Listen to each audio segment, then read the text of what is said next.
Fala pessoas, dia 5/12, quinta-feira, e vamos às notícias, porque aparentemente o Lula está aí com problemas com o mercado, né? Coisa que a gente já sabia há muito tempo. Para ajudar o canal tem link da Amazon, comentário fixado ou na descrição, clicou, navegou, comprou, ajudou o canal e vamos lá. Com a este, governo Lula tem avaliação negativa para 90% do mercado financeiro, tá? Antigamente era, vamos dizer assim, 6% positivo, agora tá 3%, e antes era 30% como regular, agora tá 7% como regular. É o que a gente fala, não tem como segurar os problemas, a não ser alguns órgãos aí que a gente vai comentar. A Glaze reage, diz que o mercado odeia o Lula e fala em explosão de juros. E aí a gente pergunta, por que odeia o Lula? É normal odiar o Lula? E se ele odeia o Lula, o culpado é o mercado ou é o presidente que está fazendo as coisas de uma forma muito errada, sendo que até os pobres estão aí com problemas para ir no mercado? Estranho, né? Mas olha como tem lugares que as coisas são meio mágicas. Por exemplo, renda média do trabalhador cresce 7% e chega a 2.890 por mês, mostra IBGE.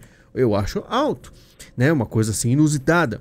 E a gente vê aí que muita gente não vai concordar, até mesmo porque 2020 estava mais alto, 2.935. Mas para o IBGE as coisas são diferentes. Olha esse comentário aqui desse usuário. Renda média subiu 7% e chegou a 2.890, diz o IBGE. Pena que esqueceram de avisar para inflação, dólar e déficit público que continuam subindo ainda mais rápido. Ganhar mais para comprar menos. É o famoso progresso ao estilo Bostil, é o que a gente fala. O real tá valendo cada vez menos. Você vê o dólar lá em cima, você vê o real, você vai no mercado, o que você comprava com R$50, você não compra mais, né? Cada vez a sacolinha do mercado vai ficando menor. Você fala, vou ter que deixar isso aqui de lado, essa bolacha não vai, etc. Porque o real está desvalorizando, né? Mas número de jovens que não estudam nem trabalham é o menor da série histórica do IBGE. Como sempre, aparece ali a Globo colocando tudo em azul, tudo em verde, como se tudo tivesse a maior maravilha. Como é que o IBGE pode ter uma opinião tão diferente das coisas, uma visão tão deturpada da situação? A gente não sabe. Você que vai no mercado, que paga as contas, você que empreende, que com certeza está sabendo bem mais que o IBGE. Nízia Trindade descumpre promessa de disponibilizar medicamentos de câncer de mama no SUS. Enquanto tudo isso acontece da questão do mercado, a gente vê que a saúde vem muito debilitada. Sabe, a questão do dengue, é o presidengue, né? Agora a questão desses remédios que foi prometido para novembro, até agora nada. E, sinceramente, o que a gente pode esperar desse governo, né? Até o Putin comemora a menor taxa de desemprego na Rússia em comparação a outros países, entre eles o Brasil, né? Ele fala que lá tá 2,3% e o Brasil tá 8%. O que a gente diz? Desemprego. O Putin está quase 25 anos no poder. Você acredita no que ele fala lá? Né? Não importa o que aconteça na Rússia, ele vai continuar no poder, porque a Rússia é comunista e ele está lá, ele fala o que ele quiser, né? E mesmo assim, pôs o Brasil no rodo aí, né? Brasil já possui 124 bilhões de yuans em reservas internacionais, né? Sem precisar do dólar, é aquela coisa. Eles não querem o dólar e o Trump tá de olho nisso aí. 124 bilhões de yuans dá mais ou menos 103 bilhões de reais. Não é pouco dinheiro, tá? É muita coisa, porque o Brasil ele tem planos muito grandes com a China e com o BRICS, né? Para desespero dos Estados Unidos, que ou faz alguma coisa ou perde o Brasil para sempre, tá? Lula demarca mais 3 terras indígenas e diz querer deixar legado. Áreas na Paraíba e Santa Catarina estão a um passo de serem demarcadas. Após a assinatura de Lula, tema é a promessa de campanha e a gente vê que mais e mais terras que poderiam ser usadas para o agro serão usadas para, muito provavelmente, ONGs internacionais ou o que for, serão utilizadas lá. E aí a gente fala, por que não pega os índios, né? Você gosta da cultura, fotografa tudo, coloca tudo em enciclopédia, faz os caras, né, terem uma vida melhor, mais tranquila, porque muitos já andam de Hilux, eles gostam, mas não, eles vão demarcar a terra justamente para poder ter controle, o Estado ter controle dessas terras. Câmara dos Deputados aprova urgência para pacote de corte de gasto do governo federal, como a gente tinha falado, com a questão aí já das emendas fluindo, quase 8 bilhões aí, claro que as coisas seriam mais fáceis para o governo aí em aprovar os seus pacotes de destruição. Pacheco diz que deputados que criticam o PF têm direito à imunidade. E a gente viu aqui ontem o caso do Van Hatten. A gente disse que muita gente do Centrão, muita gente aí que está no meio disso não está gostando, foi o Lira, agora o Pacheco fala da questão da Constituição, então quem Pacheco diz que deputados, né, têm direito à imunidade, mas quem diz é a Constituição, tá? E diretor da PF rebate Lira e diz que não existe imunidade absoluta de parlamentares, uma coisa que eu não lembro disso aqui, muito estranho, né? Chefe da PF exclui a folha de entrevista coletiva e se nega a explicar o motivo. Ah, vocês mandaram e-mail lá, né? E não vou comentar, e não, a Folha tá aí malquista, porque a gente já viu a Folha batendo demais aí nessa questão toda, né, de Moraes, do governo. Folha critica a STF por incentivar censura na internet, então você vê que a internet tá cada vez mais difícil, pode ser que esse canal, se tudo continuar do jeito que tá, não exista mais, então vamos devagar. Toffoli diz que liberdade de expressão absoluta protegeria a PM que jogou o homem da ponte. Isso aqui... Teve um vídeo aí do PM jogando uma pessoa da ponte. Uma coisa eu vi por cima, não me aprofundei nessa notícia. Mas olha o exemplo. Ele tá comparando liberdade de expressão absoluta com o PM que jogou me da ponte. Você tá falando qual é a correlação? Qual é a...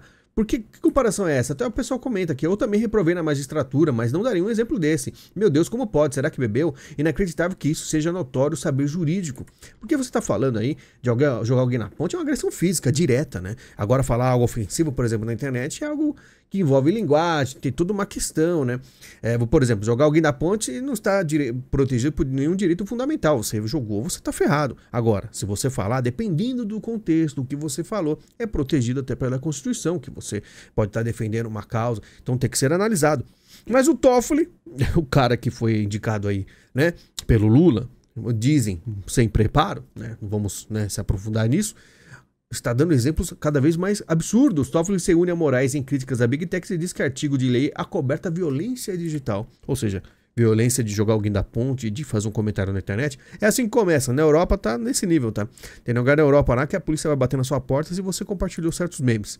Então fiquem de olho. O Brasil ele está indo para esse caminho, tá?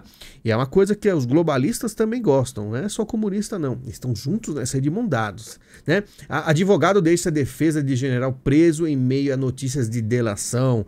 E aí a gente vê o Mário Fernandes que o advogado já desistiu. Isso aqui é preocupante, porque o Mário Fernandes ele tem aí, pelo que a gente viu dos áudios e também nas suas declarações em escrito, que ele é um cara sangue nos olhos. Então o advogado Raul Livino deve ter visto assim, esse cara aqui vai ser difícil para mim, não quero nem ficar perto. Pois é, vamos ver o que o Mário Fernandes vai falar, né? Porque a gente viu nos áudios lá que o cara aparentemente é violento, né? Falas de advogado de Bolsonaro irritam em torno do ex-presidente, como a gente falou, chegou o advogado do Bolsonaro e falou assim, não, esses militares aí estavam querendo passar a perna no Bolsonaro. E aí muitos assessores, pessoas próximas falaram, pô, esse advogado não devia ter falado isso, que o negócio vai pegar mal. Por quê? Porque impacta capital político. Fiquem ligados nisso. E Jair Bolsonaro almoça com Ricardo Nunes em São Paulo na casa do Weingarten, né? E aí a gente vê que provavelmente, eu não sei, desde quando eles não se encontram, né? Porque o Nunes ganhou, não falou nem obrigado lá na posse, lá no discurso que ele deu. Mas agora, aparentemente, estão bem próximos, tá? E falando em proximidade, Moraes autoriza Bolsonaro a ir à missa de 7º dia da mãe de Valdemar. Aquilo, mais uma vez cedendo, Moraes, difícil. E é oficial, da Atena assina contato com o SBT. Saiba qual é o novo desafio dele, né? O novo desafio deve ser não dar cadeirada em ninguém, né? Que foi o que realmente destruiu a campanha dele. Aparentemente, talvez na Band ele ficou queimado por causa disso, nunca se sabe, porque para não voltar, já que ele tá tanto tempo lá. E aí tá no SBT, vai saber que tipo de programa ele vai fazer. O SBT tirou os Chaves do ar, né? Aqui, José Dirceu analisa 2026, governo Lula, mensalão e Lava Jato. Ele deu aqui uns discursos que depois a gente vai comentar, mas o que eu quero comentar brevemente é, o Zé Dirceu tá aparecendo em todo lado, né? Eu fico até me perguntando se ele poderia ser substituto a alguma coisa. Mas também tá com uma idade avançada, 79 anos assim como o Lula, tá? Então, não sei. Ministro da Defesa de Yoon Suk se desculpa por lei marcial e renuncia. Então, aquilo que a gente viu ontem, o pessoal tá renunciando, tá ficando com medo, tá se afastando. Muitos não quiseram se envolver nessa briga que eu ainda tenho muito a estudar, porque a gente está numa guerra fria. Se isso aconteceu, não sei se é à toa ou se é apenas uma forma do presidente escapar das tais polêmicas de corrupção, tá? Enquanto isso, o parlamento da França vota para derrubar o governo do premier Michel Barnier e seu gabinete terá que servir como interino até que o presidente francês Emmanuel Macron nomeie uma nova liderança. A decisão acontece em meio a uma crise política cada vez mais profunda e um enorme déficit orçamentário do governo da França. France is no longer France, como dizia o Trump. E a gente vê isso aqui porque o Macron teve aí, vamos dizer, a esquerda tem a maioria, não importa quem ele coloca lá, o pessoal talvez não ache esquerdista o suficiente. Difícil, né?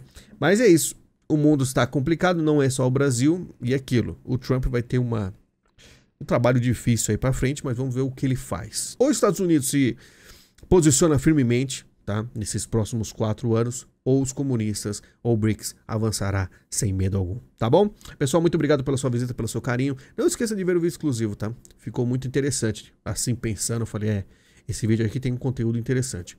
Não esqueça aí de ajudar o canal como puder. Nos falamos amanhã e a gente se fala. Muito obrigado, até mais.